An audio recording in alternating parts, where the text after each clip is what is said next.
नमस्कार, स्वागत है आप सभी का। आपके साथ मैं हूं पुनीत और चलिए खबरों की शुरुआत करेंगे और सबसे पहले बड़ी खबर की बात करेंगे जो कि संस्कार थानी जबलपुर से है। हाई कोर्ट में आज सुनवाई होनी है बेहद महत्वपूर्ण मामले की। जूनियर डॉक्टर्स की हड़ताल जो चल रही है इस पर सुनवाई होनी है।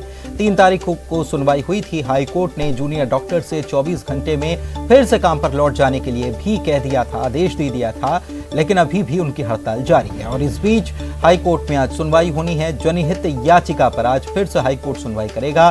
3 जून को हाई कोर्ट ने अवैधानिक ये हड़ताल घोषित की थी और 24 घंटे के भीतर काम पर लौटने का आदेश दिया था। मामले की प्रगति से सरकार कोर्ट को अवगत कराएगी, स्टेटस रिपोर्ट देगी और साथ ही याचिकाकर्ता भी अपना पक्ष पेश करेंगे। मान्य याचिका भी दायर की गई है इस मामले में, क्योंकि कोर्ट ने 3 तारीख को कहा था कि 24 घंटे के भीतर आप काम पर लौटें, लेकिन जूनियर डॉक्टर्स की हड़ताल अवैधानिक घोषित करने के बाद भी ये जारी है। तो ऐसे में अवमानना याचिका भी कोर्ट में दायर की गई है।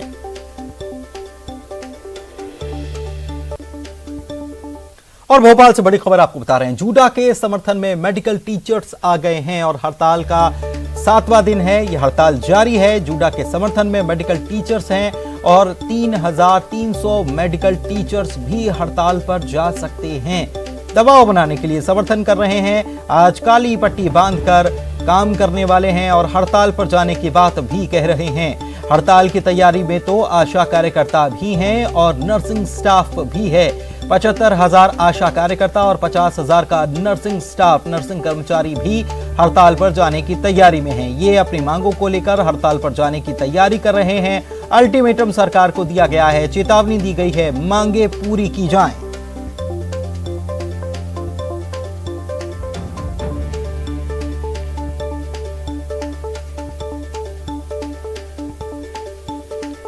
तो मांगे पूरी करने का अल्टीमेटम देते हुए हड़ताल पर जाने की चेतावनी दे दी गई है आशा कार्यकर्ताओं की तरफ से, नर्सिंग स्टाफ की तरफ से। दूसरी तरफ मेडिकल टीचर्स जो है वो भी, उन्होंने भी समर्थन कर दिया है जूडा का और वे आज काली पट्टी बांधकर काम करने वाले हैं। हड़ताल पर भी जा सकते हैं, ये भी बात सामने आ रही है। दूसरी तरफ आपको बता दें कि हाई कोर्ट में आज सुनवाई होनी है इस अहम मामले की। हमारे साथ हमारे 2 संवाददाता मौजूद हैं। जबलपुर से प्रतीक मौजूद हैं, रंजना हमारे साथ भोपाल से, राजधानी से मौजूद हैं। सबसे पहले जबलपुर चलते हैं और प्रतीक से जानते हैं। प्रतीक, अहम मामला है, सुनवाई होनी है, कब ये सुनवाई होगी? क्योंकि इसके पहले 3 तारीख को सबको पता है कि इस मामले में जब सुनवाई हुई थी तो कोर्ट ने यह कह दिया था कि हड़ताल अवैधानिक है, 24 घंटे के भीतर काम पर लौटना होगा, लेकिन लौटे नहीं, हड़ताल जारी है।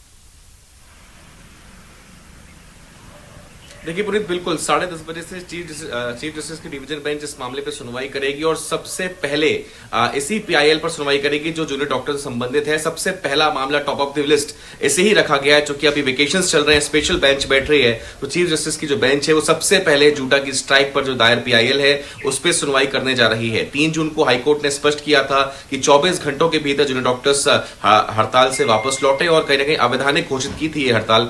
निंदा की थी जूनियर डॉक्टर्स के इस कदम की। बेशक आज इस मामले पर सुनवाई होनी है। सरकार भी कहीं ना कहीं स्पष्ट करेगी कि आखिर क्या कुछ हुआ इस बीच। जिस प्रकार से हम सब अवगत हैं, सामूहिक इस्तीफे दे दिए गए, कोर्ट की अवमानना की गई, आदेश पर अमल नहीं किया गया, तो बेशक सरकार ये पक्ष हाईकोर्ट के समक्ष आज रख सकती है।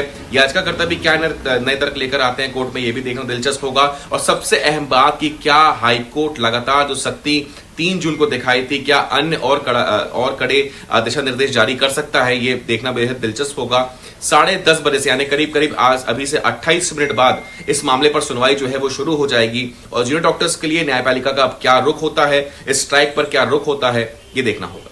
बिल्कुल ये देखना होगा। और इस बीच बड़ी खबर तो ये भी है कि मेडिकल टीचर्स जो हैं वो भी समर्थन कर रहे हैं जूडा का और इसी के लिए रंजना के पास चलते हैं। रंजना, एक तरफ हम देख रहे हैं कि हाईकोर्ट की सख्त टिप्पणी, हाईकोर्ट की सख्ती हमने देखी, दूसरी तरफ ग्वालियर से भी यह खबर आई है कि जूडा की हड़ताल पर मध्य प्रदेश मेडिकल काउंसिल ने सख्त रुख अख्तियार किया है, और तीसरी तरफ हम ये देख रहे हैं कि जूडा के समर्थन में मेडिकल टीचर्स, आशा कार्यकर्ता और नर्सिंग स्टाफ भी आ गया है। तो ये लड़ाई अब बड़ी होती जा रही है।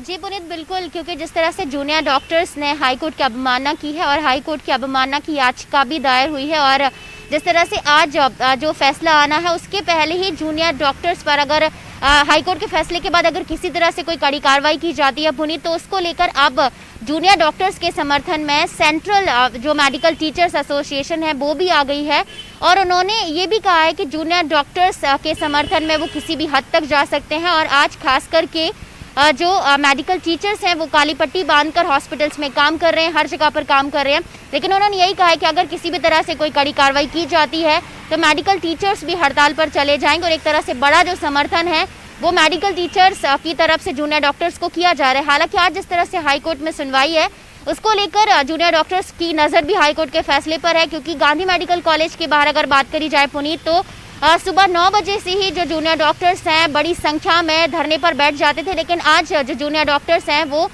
गांधी मेडिकल कॉलेज से नदारद हैं और एक तरफ अगर कहें तो अपनी रणनीति आगे की जो है तैयार कर रहे हैं। लेकिन जिस तरह से आंदोलन, जिस तरह से नारेबाजी जो गांधी मेडिकल कॉलेज के बाहर की जाती थी वो आज किसी भी तरह से नजर नहीं आ रही है और जूनियर डॉक्टर्स फिलहाल अभी फैसले का इंतजार कर रहे हैं कि आखिर हाईकोर्ट का फैसला क्या होता है, क्योंकि 3 जून को भी सरकार ने 24 घंटे का वक्त दिया था जूनियर डॉक्टर्स को काम पर लौटने का, लेकिन उन्होंने इस्तीफे देकर काम पर ना लौटने का जो फैसला है वो किया था। और दूसरी तरफ सरकार से लगातार उनकी बातचीत भी हो रही है और सूत्रों के हवाले से अगर कहा जाए तो ये भी खबर आ रही है कि कल जिस तरह से 4 बजे जो वार्ता है मंत्री के साथ, चिकित्सा शिक्षा मंत्री के साथ वो विफल हुई थी, तो देर रात एक बार फिर से जो है बातचीत करने की कोशिश हुई थी और उसमें शायद ये निकल कर सामने आ रहा है कि कुछ हद तक जो मांगे हैं उस पर सहमति बनी हुई। हालांकि ये थोड़ी देर बाद स्पष्ट हो पाएगा कि क्या वाकई जूनियर डॉक्टर्स की मांगे सरकार ने मान ली है या फिर सरकार ने कौन सी मांगे हैं जूनियर डॉक्टर्स की जिसको माना है और लिखित में आदेश जारी किए, क्योंकि फिलहाल अभी जूनियर डॉक्टर्स की सिर्फ एक ही मांग है कि जितनी भी मांगे उन्होंने की है उस पर सरकार का क्या पक्ष है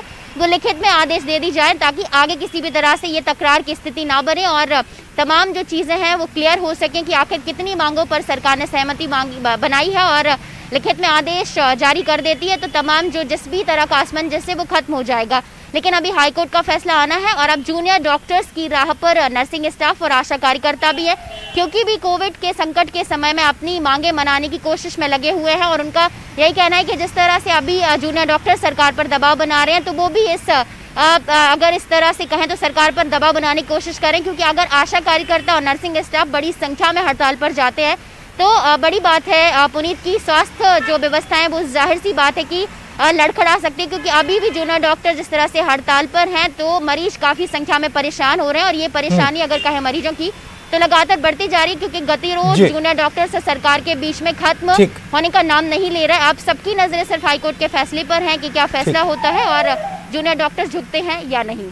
ठीक है, आप भोपाल में नजर बनाए रखें और हाईकोर्ट में मामले की इस बड़े मामले की सुनवाई होनी है, सबसे पहले यही मामला रखा गया, तो प्रतीक आप इस पर नजर बनाए रखें, देखना होगा कि क्या हाईकोर्ट इस मामले में कहता है और सुनवाई में क्या कुछ होता है। आगे बढ़ते हैं, बड़ी खबर इसी मामले से जुड़ी हुई। जूडा की हड़ताल पर मध्य प्रदेश मेडिकल काउंसिल ने सख्त रुख अख्तियार किया है और जूनियर डॉक्टर से स्पष्टीकरण मांग लिया है। मेडिकल काउंसिल ने जूडा को एक नोटिस भी जारी किया है। प्रदेश के 6 मेडिकल कॉलेज के 21 पदाधिकारियों को यह नोटिस सार्वजनिक रूप से जारी किया गया है, सार्वजनिक नोटिस है और जूडा से 10 जून को चिकित्सा शिक्षा आयुक्त भोपाल के सामने पक्ष रखने के लिए कह दिया गया है। पक्ष रखें और जवाब अगर नहीं देते हैं तो एक तरफा कार्रवाई की भी इसमें चेतावनी नोटिस में दी गई है।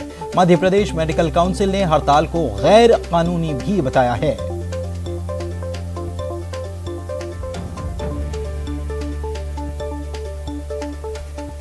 तो जूडा की हड़ताल पर सख्त रवैया देखने को मिल रहा है मेडिकल काउंसिल का। मध्य प्रदेश मेडिकल काउंसिल का हड़ताल को गैर कानूनी बताया गया है और स्पष्टीकरण मांगा गया है। अगर स्पष्टीकरण नहीं देते तो एक तरफा कार्रवाई के लिए भी कह दिया गया है। तय वक्त में स्पष्टीकरण देना जरूरी है।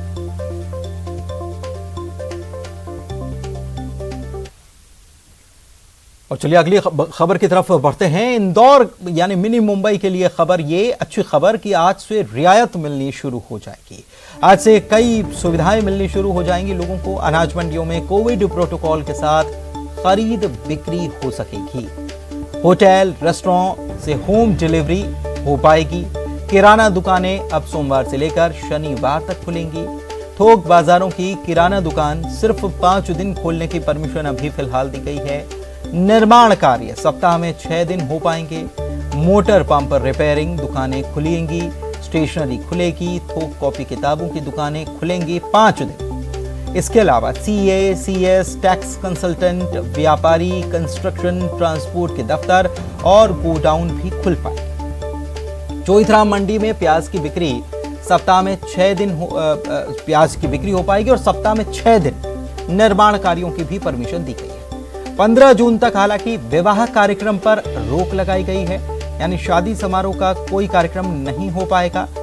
शनिवार और रविवार को जनता कर्फ्यू भी लगा रहेगा।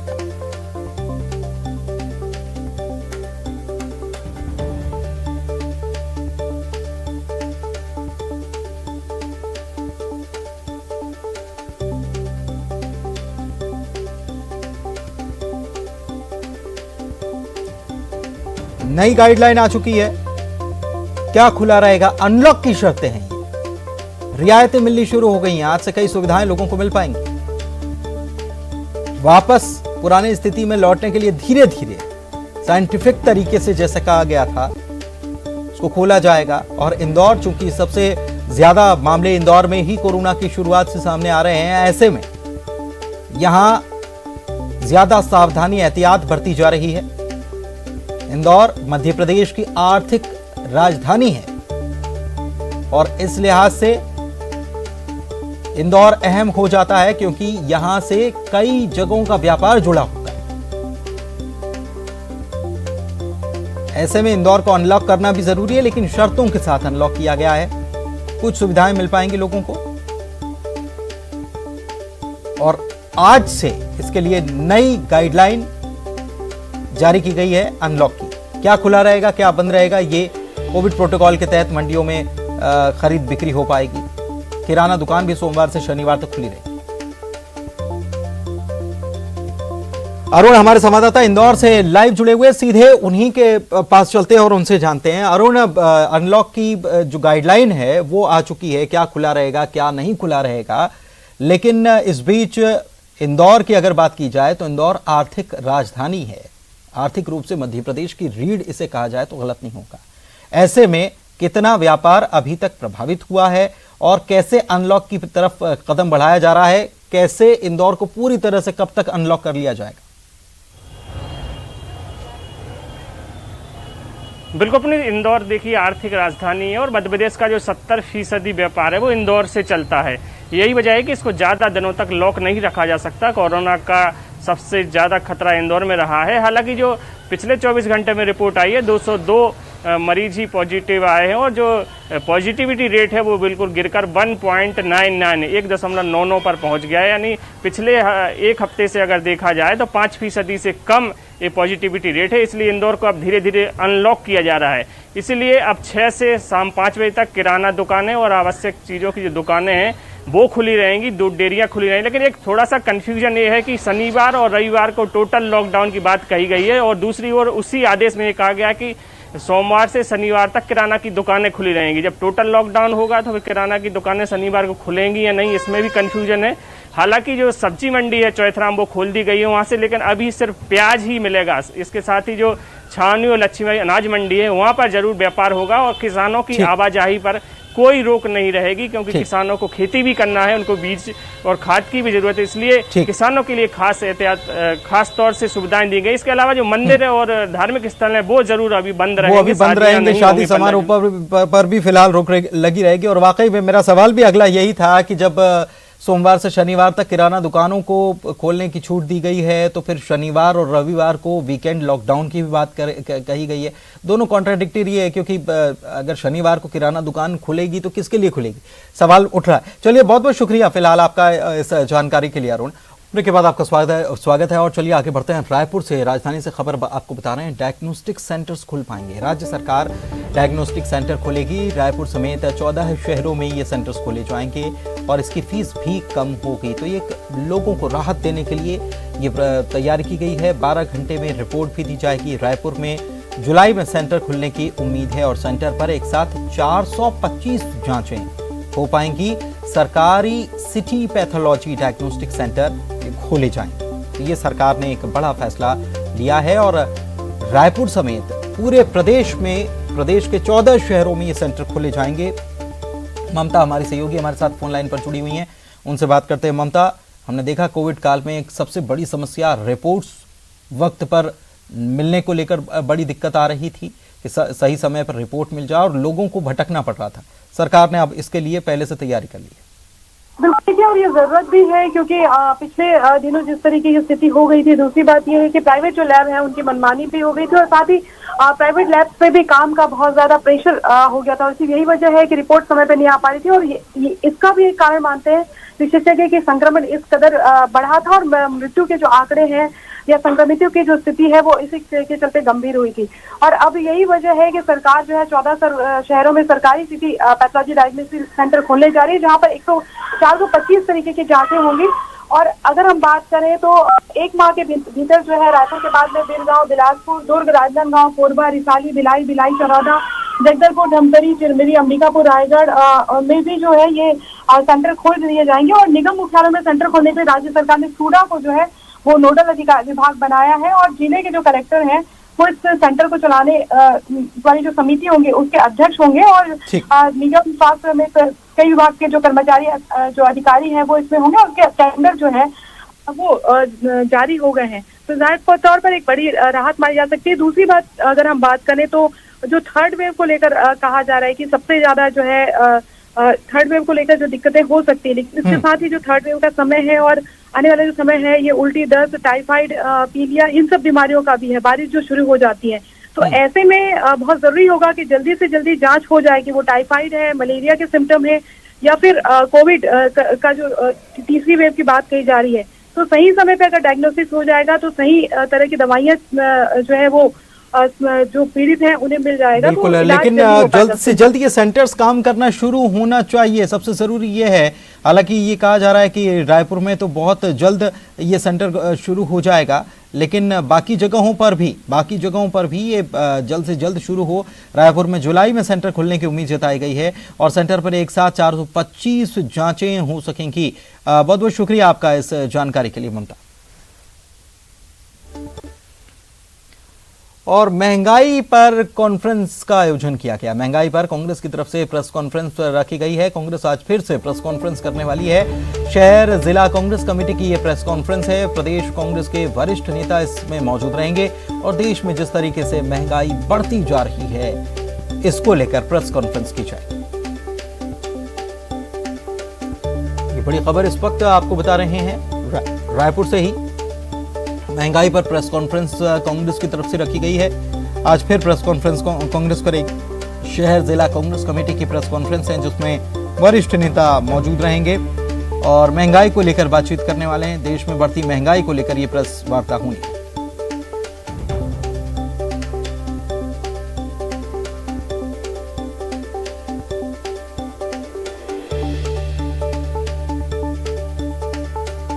बड़ी खबर राजधानी रायपुर से बता रहे हैं। कांग्रेस की तरफ से आज ये प्रेस कॉन्फ्रेंस रखी गई है और ये महंगाई को लेकर प्रेस वार्ता बुलाई गई। कांग्रेस के वरिष्ठ नेता इस प्रेस वार्ता में मौजूद रहने वाले हैं और महंगाई को लेकर निशाना साधा जाएगा, महंगाई को लेकर चर्चा करें। और इसी के साथ इस बुलेटिन में भी इतना ही।